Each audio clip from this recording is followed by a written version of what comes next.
కొంత ప్రశాంత వాతావరణం అయితే కనపడుతుంది. కానీ ఇప్పటి వరకు మనం కనుక చూసుకుంటే రోహిత్, ఇటువంటి సంఘటన విజయవాడ పరిస్థితుల్లో విజయవాడ టౌన్లో ఎక్కడ జరిగిన పరిస్థితి అయితే లేదు. అధికారులు ఎక్కడికక్కడ కంట్రోల్ చేసుకునే ప్రయత్నం అయితే చేశారు. హాయ్ సార్, ఏంటి సార్ కంట్రోల్ ఉందా? ఇప్పుడు కంట్రోల్కి వచ్చిందా? లోకల్ వాళ్ళని తీసుకోండి, యూనిఫామ్ ఉన్న తీసుకోండి. బాగుందండి. ఎలా ఉంది సార్? పర్లేదా ఓవరాల్గా? పరిస్థితి కంట్రోల్ ఉందండి, no issue. Okay, we are very serious. Vamsi ఉన్నారా ఇంట్లో? ఈ సమయంలో జరిగిన సమయంలో వంశీ ఉన్నారా? ఓకే, లోపల ఉన్నారో లేదో మాకు తెలియదు, కానీ ఇక్కడ అటాక్ వచ్చారు. ఇమీడియట్గా పోలీస్ రెస్పాన్స్ జరిగింది. లా అండ్ ఆర్డర్ ఇష్యూస్లో ఎటువంటి కాంప్రమైజ్ ఉండదు. ఓకే, లా అండ్ ఆర్డర్ ఇష్యూస్లో ఎటువంటి కాంప్రమైజ్ ఉండదండి.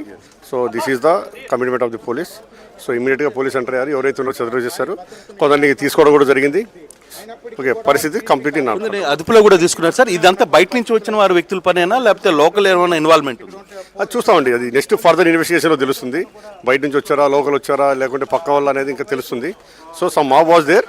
ఇమీడియట్గా పోలీస్ రెస్పాండ్ అయ్యి దాన్ని డిస్పర్స్ చేయడం జరిగింది. Right sir, thank you. So మొత్తం మీద ఏసీపీ సార్ ఒకటే క్లియర్గా అయితే చెప్తున్నారు, వచ్చిన వ్యవహారంలో ఇమీడియట్గా పోలీసు రెస్పాండ్ అయింది, కంట్రోల్ చేసుకోగలిగాం, ఉన్న వ్యవస్థను మొత్తాన్ని కూడా ఎక్కడికక్కడ డిప్లాయ్ చేయగలిగాం. చాలా మందిని బయట నుంచి ప్రాంతాల నుంచి వచ్చారు, వాళ్ళందరినీ కొందరిని అదుపులో తీసుకున్నాం, కొందరిని బయటికి స్టేషన్కి పంపించాం.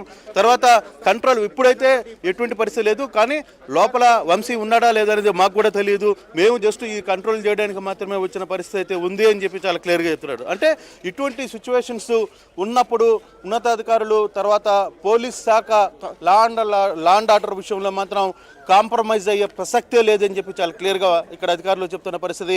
అదేవిధంగా రెస్పాన్స్ కూడా ఇచ్చారు. వాస్తవంగా ఈ రోజు కానీ ఈ వ్యవహారం కానీ లేకపోతే, పోలీసు ఈ రోజు కానీ ఈ వ్యవహారాన్ని కానీ నడిపించలేకపోతే మాత్రం ఖచ్చితంగా చాలా పెద్ద స్థాయిలో విజయవాడ టౌన్లో నడిబొడ్డున పెద్ద ఎత్తున కూడా ఒక యుద్ధ వాతావరణం చూసుండే వాళ్ళు.